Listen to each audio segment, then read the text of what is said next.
যে আমার গোলাপ এইটা ফুটেছে। কিনেছিলাম লাল, কিন্তু এখন জানি কেমন কালার হয়ে গেছে।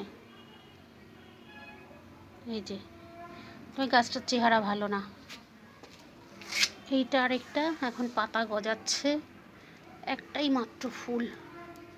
এই যে একটাই মাত্র ফুল। আর এটা হলো আমার দেশি গোলাপ গাছ, নিচেও রয়েছে। এটা টবে ছাদে হয়েছে 3টে ফুল, কুড়িও কিছু এসছে। এই যে এটা 2-3 দিন হয়ে গেছে, এই আর কি। এটা আমার খুব পছন্দের গোলাপটা। এই গোলাপটা খুবই পছন্দের আমার।